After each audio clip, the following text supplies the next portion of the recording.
Hi, my name is Fons, this is Nick, and we're working on, one second, let's make this 0, there we go. We are working on Pluto. It's a new interactive notebook system for Julia. Today you'll get a demo, a look behind the scenes, but first, why did we make this? So one thing I worked on is teaching programming at elementary schools. We used a bunch of cool tools, like on the left you have this robot that can follow a line, and your script is essentially the line that you draw on paper. We also use Scratch, where you have these visual programming languages that you interact with, and there are basically no more syntax errors in this language. So what we found is that teaching programming is actually easy. You can teach programming to an 8-year-old in about a week. But then at university, programming is hard. How come? Well, the programming that we do is more general. We use scripts that are more expressive, and we create abstractions, and that's how we share our programming. So programming itself is easy, but these languages are so powerful that if we're still using these environments from 50 years ago, it feels like you're blindly manipulating symbols. So we need a friendly environment to help us with this powerful language. In scientific computing, one such environment is Jupyter Notebooks. So the strong points here is that it's interactive. You basically have a REPL with the input and output stretched across the page. And you have your code, your output, and formatted text all in the same document. Once you start using it more, you find these pain points like the persistent global scope, variables you define once live on forever. And the file format includes output, which makes version control difficult to use. And if you write a notebook on one machine, it will probably not work on another machine. So what are the alternatives? Well, you have these cloud-based notebooks like Google Colab, and they do solve technical problems like reproducibility. But what bothers me the most is that they still make no improvement to the programmer environment. It's still the same concept. Now, when you look at other areas for JavaScript, you have all these new environments, including observable, which introduces this new paradigm, the reactive notebook. And there you see that these very smart editors, it feels like you're working together with your computer instead of shouting at each other. But now the problem here is that you're using JavaScript, which is not a scientific language. So this is why we decided to make Pluto, a new notebook system that's based on these new concepts, but now applied to Julia. Let's go over to Nick, who has a cool demo. All right, let's get started with the demo. So the first thing you're going to want to do is download Pluto. So let me just quickly do that now. All right, we're here. So what you're seeing right now is the Pluto UI in the browser. And the very basics are quite typical for any notebook system. So you write your code in cells, and each cell should be an expression which is then displayed, in Pluto's case, above the cell. But what happens when I change the value of b over here? Bam! The dependent cells are automatically updated. This is our main point with Pluto. We're going to be talking about it a lot later. It's called reactivity. And we believe that it helps you explore your ideas quicker. But we're not here to be talking about A's and B's. We are actually here to be exploring title patterns. So let's load up a CSV file that I've prepared earlier. But actually, can you load up a CSV file just by the name? Well, let's find out. Pluto has built-in live docs, which can answer this question for us. And in this case, the source can be just a file name. All right, let's go. So we've got the data for Cascais, which is near Lisbon in Portugal. And with Pluto's preview, we can see that our data has been loaded correctly. All right, great. Maybe let's put that in a variable. Now that we have a variable, we can start playing with it. So let's extract the hours and the sea levels into separate variables. So the hours are going to be the first. The sea levels are going to be the last. Here we go. All right, it's great. Maybe it would be appropriate to plot it. So Pluto works out of the box with Pluto.jl, as one would expect, indeed, from a notebook system. Oops. Thankfully. Yay. Okay. So we can see that our data is loaded. Indeed, it looks quite periodic. So maybe we could try modeling that with a sine wave. Well, let's find out. Let's add another plot with the sine of times. Oops. So Pluto doesn't allow for multiple expressions per cell. The reason for that being that we're displaying the results of evaluating the expression that is in a cell above that cell. So it wouldn't make much sense with multiple expressions. Also, we just think that leads to cleaner code. But I can just click this and Pluto will fix it for me. All right, so this isn't exactly a perfect model, but maybe if we add a period, it's going to be better. So if I know my mathematics, that's going to be 2 times pi divided by period. But of course, period is not defined. Let's define it over here. Period is, it looks like 12-ish hours. Hey, that's actually quite a good guess, I would say. I'm proud of myself. All right. We're also going to need a phase if we're planning to model anything. So same thing goes for the phase. Phase equals, so I'll let it make it 0 for now. All right. I think the period should be slightly higher, maybe 13. Ooh, this is quite close, but it's not perfect. It's not perfect.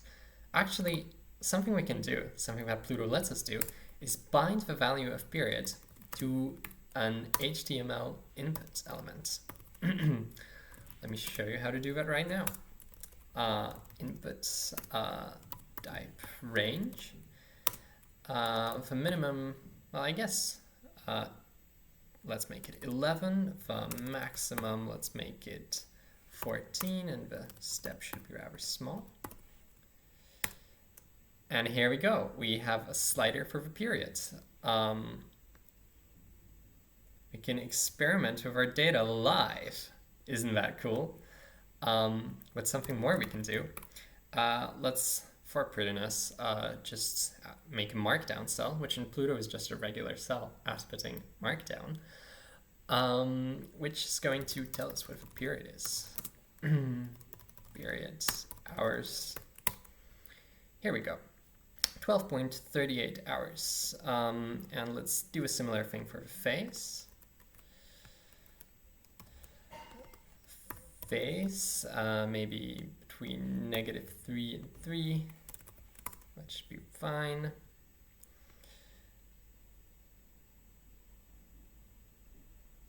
And here we go. We have a quite good model for our data. But is it universally good?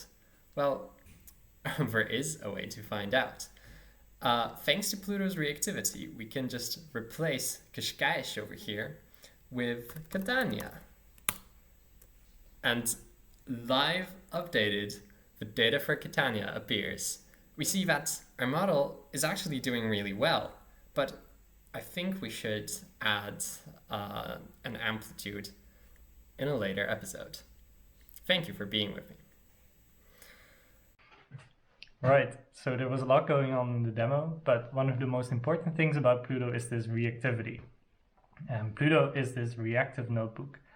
And what it means at a higher level is that at any instant, the program state is completely described by the code you see. And this is guaranteed to be true at any point during your process with your notebook. In particular, it means that the program state is not described by the code you had on your screen an hour ago. Variables that you defined before, they don't live on forever. So we think it's not just cool for nice demos, but it will help you prevent a lot of bugs from happening in the first place. So most people will never have to think about how this works, but today we'll take a look behind the scenes. So whenever you change a cell, Pluto does two things. So first, it figures out which cells also need to run. And it does so using a dependency graph between your cells of the notebook. And the second thing is that it cleans up scope effects from your old code. So if you define a variable x, and then you delete that code or change that code, then the variable x will also get deleted. So the first thing is this reactive reevaluation. And say that you are Pluto and you have these three cells. And now the question is, in which order do these three cells need to run? And so they have dependencies between them, so not any order is correct. So the first thing we do is we do static code analysis. And for each cell, we figure out which variables are defined and which variables are referenced in that cell. And we make these lists. And next, by comparing these lists, you get the dependency graph between your cells. And now step 2 is whenever you change a cell, Pluto will go from that cell down the graph, and that's how it figures out which cells are dependent and in which order to run them. So next, Pluto cleans up old code. For example, if I define potato and use it here, now when I delete this code, you see that potato is actually not defined anymore. And so it's not just variables, it's also constants that it can delete, or functions.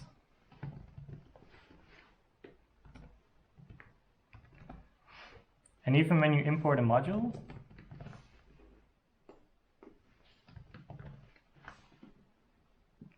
and you take away that import, the module is no longer defined in your notebook. And so how does this work? It's actually the same code analysis as before that tells us which variables used to be defined, and so which variables to delete. And Julia, you cannot delete variables in Julia, but what you can do is kind of trick you. So there's a number of ways to do it, but what we do right now is we create a bunch of modules, and variables actually live inside those modules. And whenever we need to delete something, we move over to a new scope and leave some variables behind. And actually, variables get dereferenced when they're left behind so that they can be garbage collected. Right, so that's how reactivity works. And next, we'll actually take a... Oh, wait. Oh, hey, Luca. I'm kind of in the middle of something, but what's up? It's fine. I just have a quick question. I'm working on a model in Pluto, and I have a few cells that take a really long time to run. So I'm worried that every time I change a variable, it will run all those cells again, and that seems really inefficient. No, don't worry about that. So Pluto figures out the dependencies of each cell, and it will only run the cells that actually need to be run. And also, if you have a cell which takes a long time to run, then you can do all your mini changes and just not commit them immediately. Instead, commit them all at once, and Pluto is smart enough to figure out that it should run it all in one batch. Oh, okay. That's nice. So what if I have a cell and a lot of stuff depends on it, but I didn't know that? So I run it and it takes a really long time. Right, so you can always stop execution, of course, but so Pluto knows how long cells take to run, and we're working on some user interface that will also tell you how long all of the dependent cells take to run, and maybe if it takes over a minute or something, it can warn you. Okay, oh, that's awesome. Thank you, now I can get back to work. Cool, let's talk later. See you. Ciao. Right, so that's how reactivity works. Now let's have a look again at interactivity.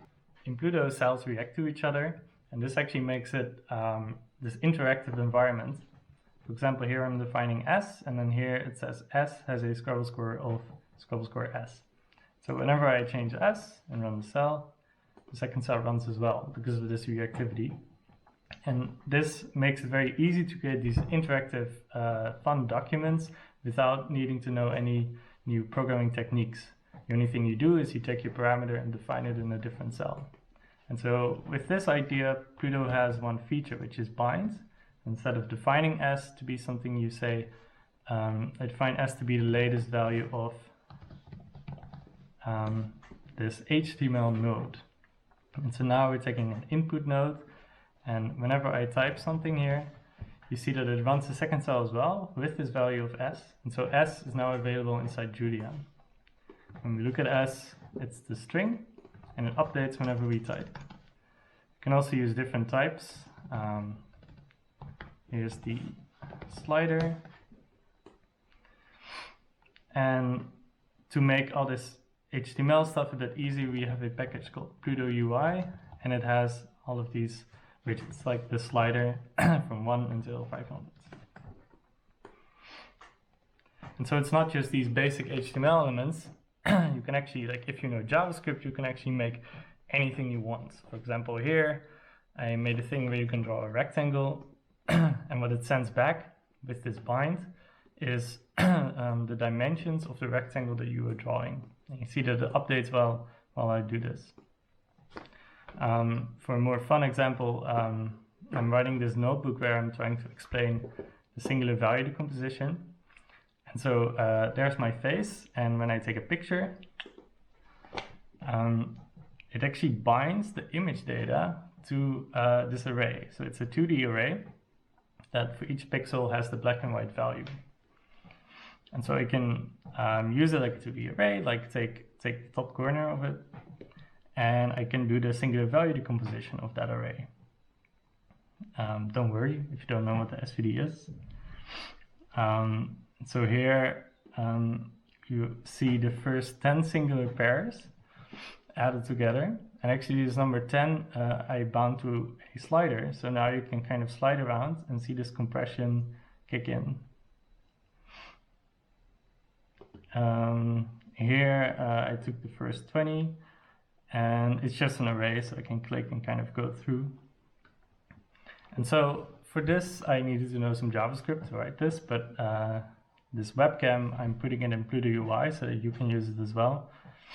But in general, you don't need to know any JavaScript, HTML for these simple interactions. What you do is you take your parameters and move them somewhere else in a different cell. And that's the entire concept. For the file format, we wanted something minimal, and we wanted to only save the code that you write inside cells and not the output.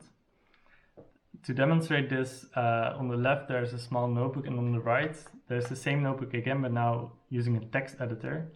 And so this notebook can be saved in these 16 lines. So it's very small for small notebooks. And the first thing is that it actually auto-saves. So when I change my code, you see that it instantly also changes the file. And so first, because this is a Julia file, we can actually run it using Julia. So this is the notebook file, which we actually save as .jl because they're just Julia files. And it works, it doesn't print anything because we didn't do any print statements there. But if we include it inside the REPL, you can see that I can actually use those variables from the notebook. And so it's not just including inside the REPL, it's you can include one notebook in the other notebook, or if you're students, you can test your students' homework one by one just by including those Julia files. And so that's fun, but if you make it a bit more complicated, for example, we defined potato to be melon times 3. You see that, of course, that's legal because with the reactivity, you're allowed to put your cells in any order. And then the file, it actually moves this first cell to the bottom because the first cell is a dependency of the second cell. And so using these identification strings, it actually has all those IDs again a second time. And that's how it knows in which order you actually want these notebooks to be, sorry, these cells to be in your notebook. And so this is nice for including your script somewhere else. But it's also nice because now you can use Git for version control without getting these enormous diffs. For example, here I have a Git diff from a notebook where there were a bunch of changes, but everything you see in the Git diff is just exactly what you actually changed to your code. The output also changed a lot, but output is not inside this file. And so, yeah, that's it, a minimal file format, which is also fast enough that it can do autosaving. So we have a notebook system that is reactive. Your notebook is stored as a Julia file and everything is interactive.